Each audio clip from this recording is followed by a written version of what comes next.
Being the exception really isn't a good thing. It's not a compliment, and it kind of sucks.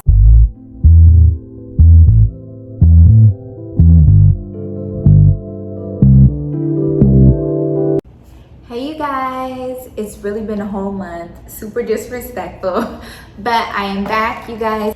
Welcome. If this is your first time, welcome back. If you're a returning viewer, it's your girl Ivy. Today I wanted to talk about pretty privilege. I watched a video, and I've since subscribed and watched a few videos from Stephanie, and I will link her in my description.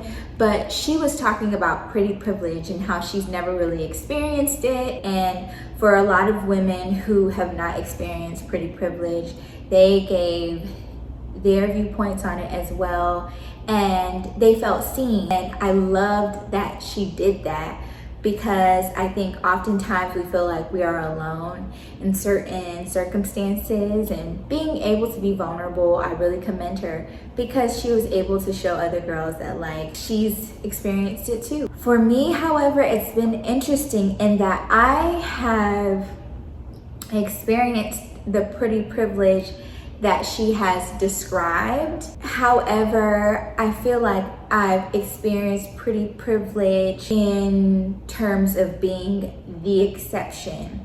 And I'm not sure if there are videos on that, but I just kind of wanted to come and talk from that viewpoint, because I've realized that a lot of that has played a part in the insecurities that I have faced coming up, being the exception, realizing after a certain point, once you hit a certain age, that being the exception really isn't a good thing. It's not a compliment, and it kind of sucks.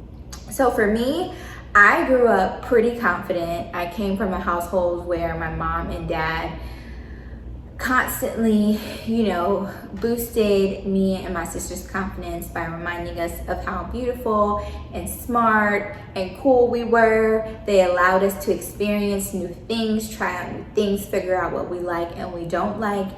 And we were constantly reminded of how intelligent we were. So I was pretty confident out the gate. And I never, at those points in my childhood, in elementary school, really stopped to, think about really like my skin color, or the fact that I was really the only black girl on the competitive cheer team. And also being one of the few black girls in my friend group in elementary school. I didn't look at skin color in that way, so I didn't think about it. Minus every now and then hearing someone call me an Oreo, I just felt like, I'm cute, I'm smart, I'm fun. It wasn't until I started dating in high school that I realized that I was an exception. Now, mind you, in elementary school, middle school, there was still the teasing, but about little things. Like, I remember a guy told me, well, he used to call me Biggie Smalls, because he said I was skinny everywhere, but I had a little pudgy stomach. And so that was like one of my insecurities, like, oh my gosh, I'm fat, but never, oh my gosh, I'm ugly or whatever. So get to high school, and I think hearing that I was pretty for a black girl was one of the first signs that I was an exception. It was an obvious sign, but back then, in my immaturity, I took pride in being pretty for a black girl. I wore that proudly, not really thinking through how that was a backhanded compliment, and how what they were really saying was, black women aren't pretty. And I happen to think you're pretty despite me finding black women unattractive.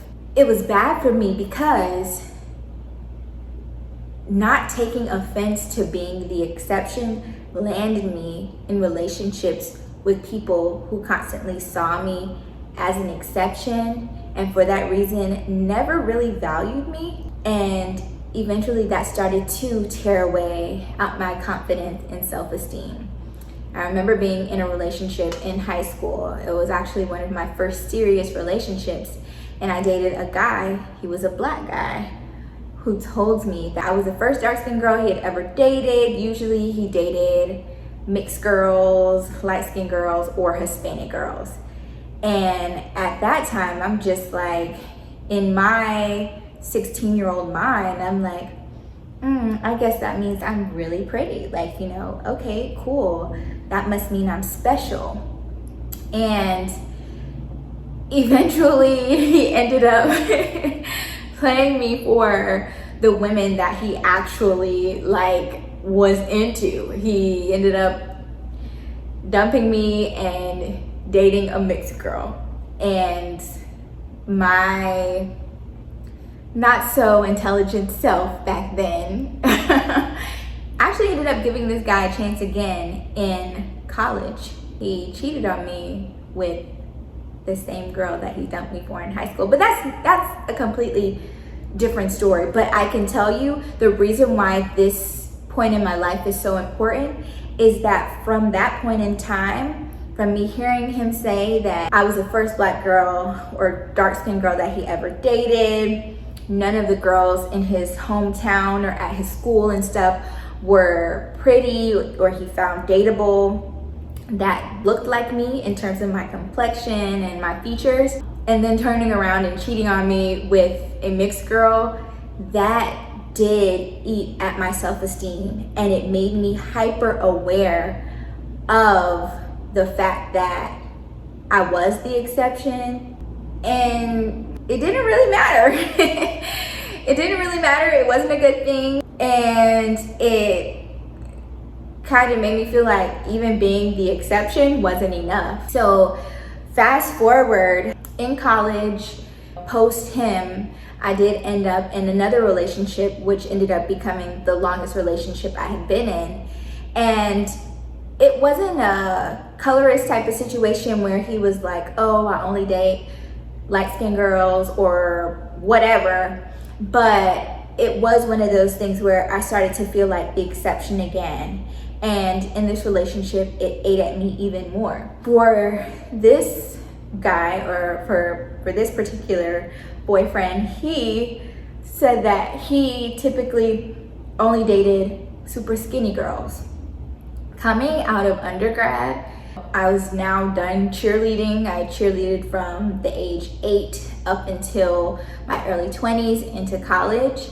And so I was constantly active, moving. But coming out of college, that kind of died. You get your corporate desk job and you become lazy. That's the reality.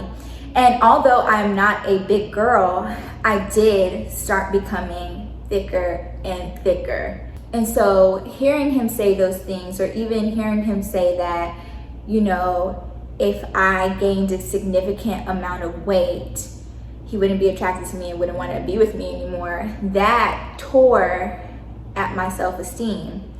And being thicker and him still being with me did make me feel like the exception. And at this point, I was starting to realize and be fully aware that this shit sucks, and I don't want to be with anybody who doesn't look at me as being beautiful regardless. Whether I'm standing next to someone who is freaking 5'8", slim, Halle Berry type, or whether I'm standing next to someone who is thicker than me, shorter, whatever. I don't want to be the exception. I just want to be appreciated for who I am, and not in spite of me or despite me not being X, Y, and Z. I also realized that I was the exception when I would wear a long weave or a long wig, and if it were textured or something, being asked like, what are you mixed with? Even though I'm darker, I guess people would still be like, what are you mixed with? But hearing that, or even I remember one time I was getting my makeup done and the makeup artist asked me like, what are you? And I'm like, black? Like, Liberian, like I'm African. And it was another moment of realizing, okay, I am in a sense an exception, and I don't necessarily like that, because to me, I'm hearing that I'm not enough just being me. I'm not enough just being black. I have to be black and something else to explain why you find me attractive. And that shit hurts. It's something that I feel like I still have struggled with, in the sense that my confidence is there. I know I'm beautiful and I'm a bad bitch, period. I know that I'm beautiful and I'm great regardless. However, I do feel like when it comes to dating and people getting to know me, that I question whether or not you're looking at me as the exception, or whether you're looking at me as just being me, and you like me and you don't like the idea of me. Let's say if you met me with straight hair, straight, long, freaking 24-inch bone straight wig, you would like me just as much when I took it off and I washed my hair, and now you see that I have 4C kinks and curls. So that always plays in the back of my mind. And I think also even down to my body, like I have friends and family who tell me like, girl, your shape is great, like you look good, like what is wrong with you, what are you talking about? But this just goes to show how these things really do impact you on a day-to-day and on a long term.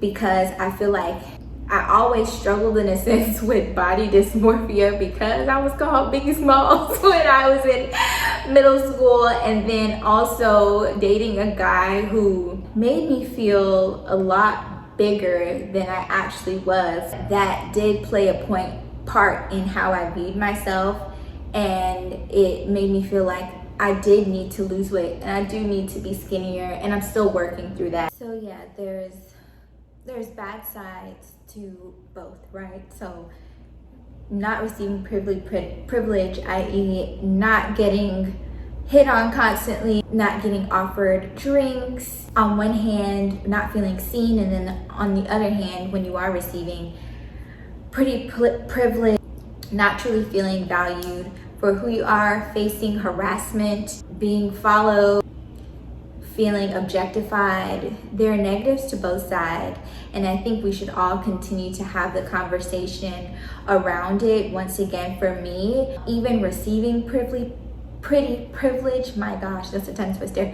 Even receiving pretty privilege, having to face the fact that there are people who view me as an exception, and how that negatively impacted my self-esteem. And that was something that I had to work through and heal from, and that I'm still working through and healing from. It just goes to show that shit can be rough no matter what coin you are dealt, and it does not invalidate the person on the other side's feelings. And we should not be going into these conversations feeling that way, or making anyone feel bad for speaking their truth. So if you have experienced pretty privilege, have not experienced pretty privilege, have felt like you were the exception, have felt like you weren't valued or you weren't seen, let's keep the conversation going in the comments below. Thank you so much for watching this entire video. If you've gotten here, thank you for listening to my story and how all of this has impacted me. And yeah, I will see you in the next video. Like, comment, and subscribe, and I will see you next time.